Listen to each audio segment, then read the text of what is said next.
This video is about the dangerous social rules you were taught to obey, the ones quietly keeping you smaller than you should be. Have you noticed that the more honest you are, the more you are used, the more respectful you are, the less you are respected, the more you follow the rules, the further behind you seem to fall? That is not coincidence. Society rewards compliance. Power belongs to those who understand when the rules stop serving them. Tonight, we examine 10 conditioning principles most people never question, and the strategic alternatives that quietly shift the balance. Stay with me, because the final rule is the one that separates observers from players. You were taught to always be nice, agreeable, easy to deal with, smoothing over tension before it grows. It sounds harmless, even virtuous. But constant niceness is a quiet trap. It makes you dependable, yes. But it also makes you predictable. And predictable people are easy to use. When you never push back, never draw a line, people don't see kindness, they see access. They sense a lack of boundaries.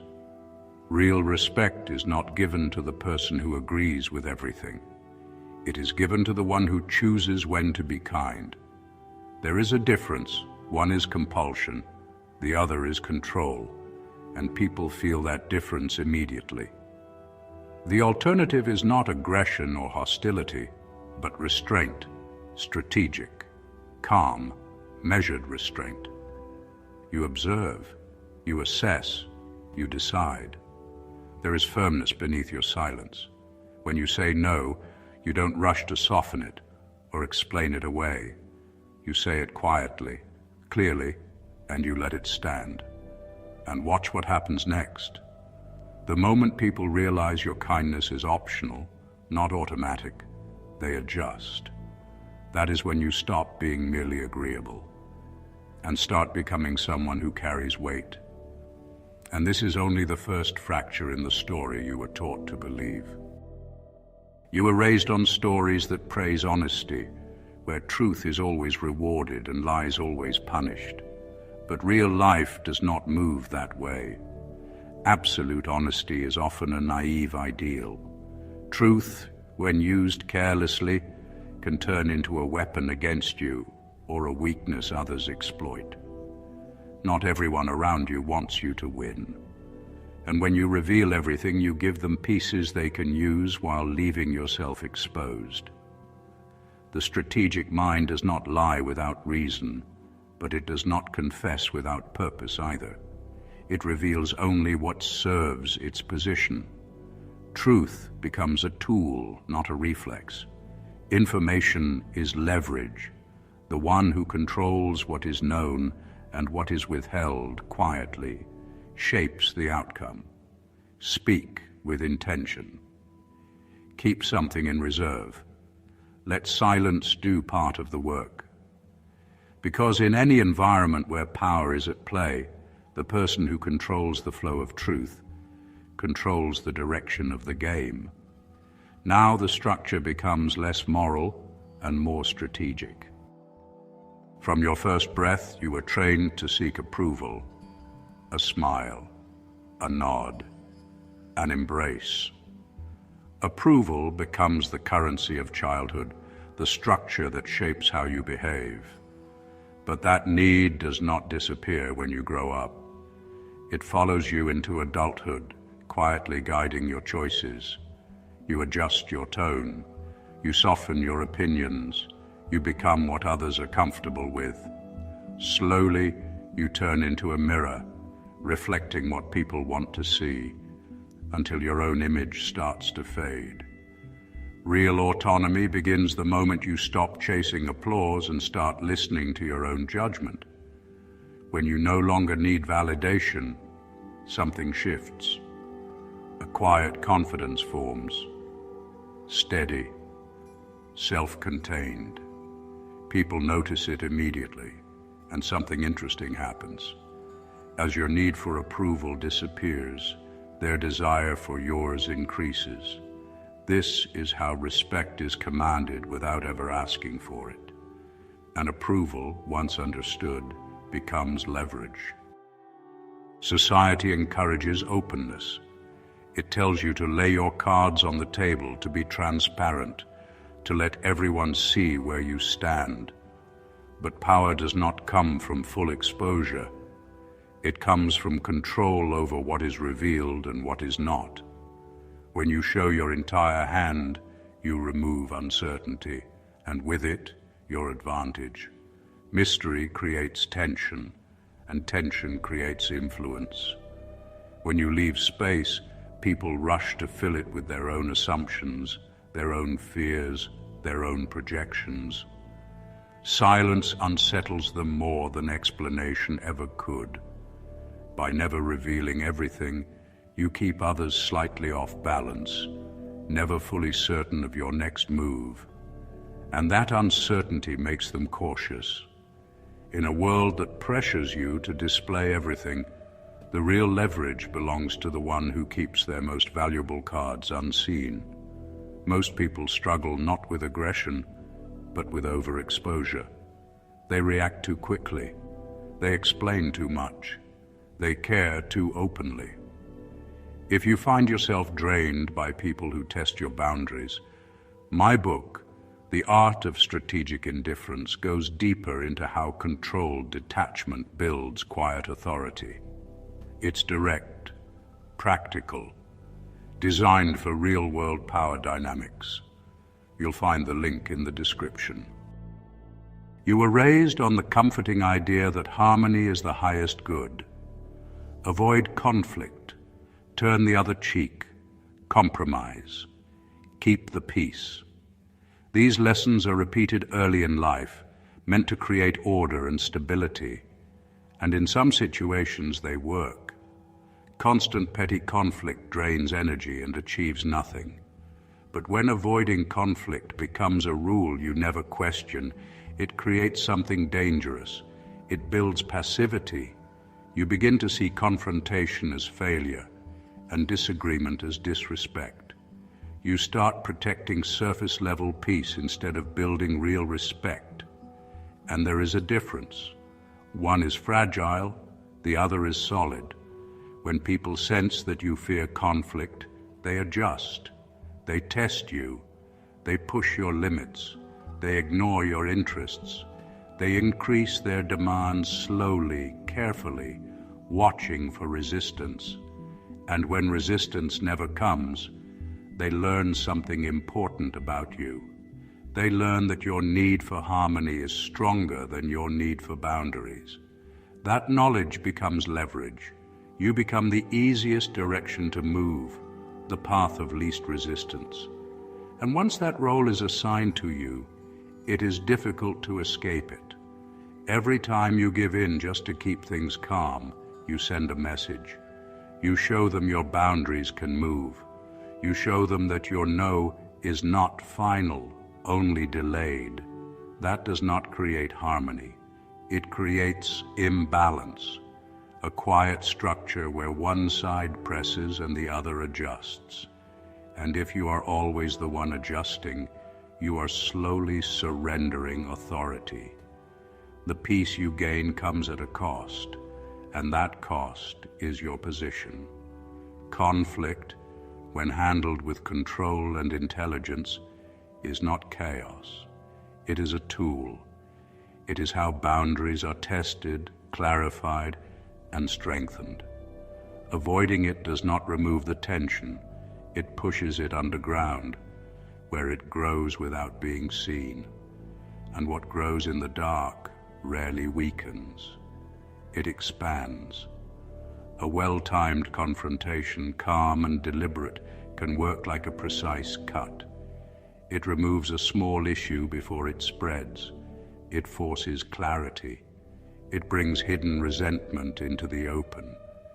It may feel uncomfortable in the moment, but it prevents deeper damage later. To step into real authority, you must unlearn the instinct to fear discord. Not every conflict is a threat. Some are necessary. You need to start seeing confrontation differently, not as chaos, not as a fight, but as a strategic negotiation carried out through pressure. It is not about anger. It is not about aggression. It is about calmly and firmly stating your position and your limits without wavering. The purpose is not to crush the other person. It is to teach them. You are showing them how you expect to be treated. You are making it clear that while you may prefer peace, you are not afraid of friction, and that crossing you comes at a cost higher than the reward. Once someone understands that, they rarely test it again. Controlled confrontation is an art. It requires balance, firmness without emotional loss of control, restraint without weakness. It is not loud or dramatic. It is precise. The first rule is simple. Choose your battles carefully. If you react to every minor slight, you look insecure and you drain your own energy. Not every comment deserves your response. Not every irritation deserves your attention. Save your stand for what truly matters. Direct challenges to your authority. Threats to your core interests. Repeated disrespect that signals a pattern. When you respond only to what is significant, your response carries weight. When you decide to engage, it carries more impact because it is rare. It breaks from your usual calm presence. That contrast alone makes people pay attention. But the way you handle it matters even more. There should be no visible anger, no emotional spill. Anger signals loss of control, and loss of control weakens your position. Your tone should stay steady, your words measured, your message simple and clear. State what happened. State the boundary that was crossed. State what will happen if it happens again. Nothing more. There is no need for dramatic threats, no ultimatums, just a clean statement of cause and effect. This controlled approach unsettles people far more than shouting ever could. It shows that your response is not emotional. It is intentional, decided, and once decided, not open for negotiation. Handled this way, confrontation does more than fix the immediate issue. It sets a standard. It defines how future interactions will unfold.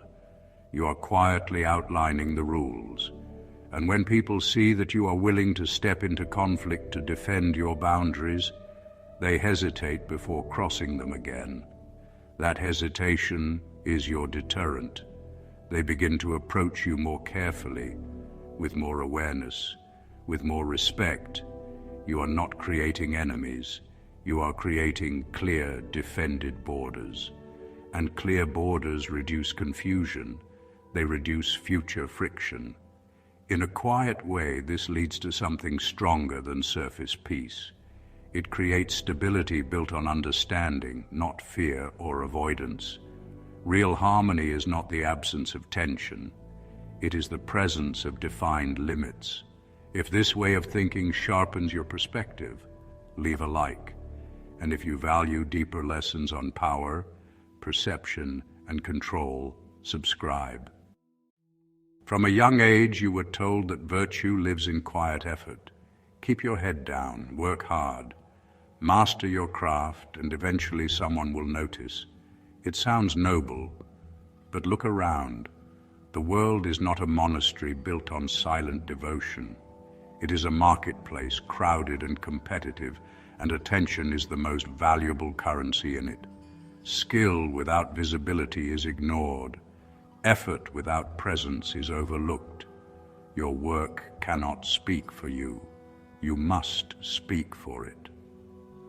The world does not only reward those who deserve success, it rewards those who are seen. Let your discipline remain strong and steady. But understand this clearly. Hard work is the ink. Strategic ambition is the hand that places it where it will be read. Visibility changes nothing unless it is paired with positioning. When someone questions you, your instinct is to explain, to justify, to defend every choice in detail. It feels responsible, but in the language of power, over-explaining does not signal strength. It signals insecurity. The more you talk, the more material you give others to analyze, challenge, and twist. Every extra word becomes something they can use against you. Silence or sharp brevity sends a different message. It suggests certainty, authority, control. Sometimes a simple response is enough. It is done. No performance, no debate. When you do not rush to explain yourself, people assume there is depth behind your decision. They sense confidence, even if they cannot define it. Not everyone deserves access to your reasoning. Explanations are a privilege, not a right. In measured silence, you hold the higher ground. Let others sit with their doubts and assumptions while you remain steady, unmoved, and firmly in control. And this is where control is either secured or quietly surrendered. Society functions on assumed trust. You are told that openness keeps everything moving smoothly. And in ordinary situations, that may be true. But in any environment where power matters, blind trust becomes exposure. It is like leaving the gate of your fortress open and hoping no one walks in. Some people see open trust as innocence. Others see it as opportunity. Trust should not be given all at once. It should be earned slowly, in small steps that can be tested. Watch what people do, not what they promise. Actions reveal structure. Words are often decoration. Keep a degree of emotional distance, even with those close to you. Not coldness. Control. Healthy skepticism protects you. It keeps you alert. Trust is valuable. Treat it that way. Offer it carefully, and only to those who have proven over time that they can carry it without breaking it. Trust, if given too freely, rewrites the balance of power. You are taught that forgiveness is a virtue, a cleansing rain that washes everything away. And in many cases, forgiveness is necessary. But quick forgiveness is often encouraged for convenience, not real resolution. It restores surface peace without addressing the damage underneath. When you forgive too easily, you lower the value of your trust.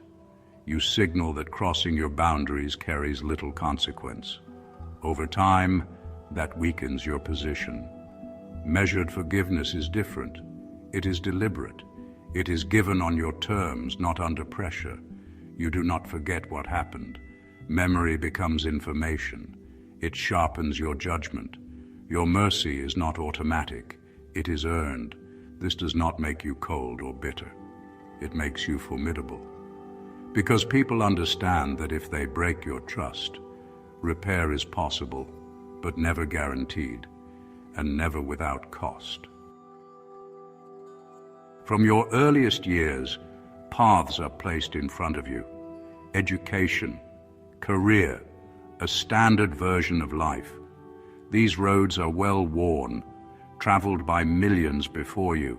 They offer safety and predictability, but they also shape you into something expected. The path handed to you is not always the one that serves your deeper ambitions. It is simply the most common one. Real power comes from studying those paths without blindly accepting them. You observe how they work. You learn the rules. And then, quietly, you begin to draw your own map. You do not need to announce rebellion. You do not need dramatic rejection. You simply build something different, steady, and deliberate, alongside the world that expected you to follow it. And over time, that quiet divergence becomes your advantage. The path in front of you may not have been drawn with your advantage in mind. We have walked through the darker side of social rules, looking at the quiet agreements that promise safety but often create limitation.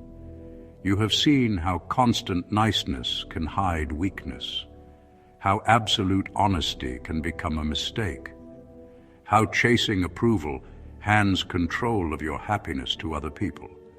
These rules are presented as moral guidance, a clear map of how to behave, and you are encouraged to follow it without hesitation. You are told this is the path of the good, the decent, the successful. But that map is not always designed for your advantage. The lessons of the Florentine are not about becoming a villain. They are about seeing clearly. They ask you to observe the world as it truly operates, not as you were told it should. It is a world of competing interests, hidden motives, quiet struggles for position and influence playing out beneath polite conversation. And once you see that structure, you cannot unsee it. To move through this world effectively, good intentions are not enough. You need awareness. You need to understand how people actually operate, how power shifts quietly in every relationship, every deal, every institution. Beneath normal conversation, there are subtle currents shaping outcomes. If you cannot see them, you are moved by them. The rules you were taught help create order. They make society predictable, and that has value. But they also function as control. They keep most people operating inside limits, while those who understand the system step outside it when necessary. The powerful do not bind themselves to every rule they promote. They recognize when mystery creates advantage, when controlled conflict protects position, when silence is stronger than explanation, when trust must be withheld. They follow an unwritten code that prioritizes leverage over appearance. Power is not found in loud rebellion, and it is not earned through perfect obedience. It is not a reward for following instructions more faithfully than everyone else. It belongs to those who see the structure clearly and choose their moves with intention. Power is quieter than most people imagine, more subtle. It exists in the space between what is said and what is actually meant, between the public gesture and the private calculation behind it. It requires observation, restraint, timing.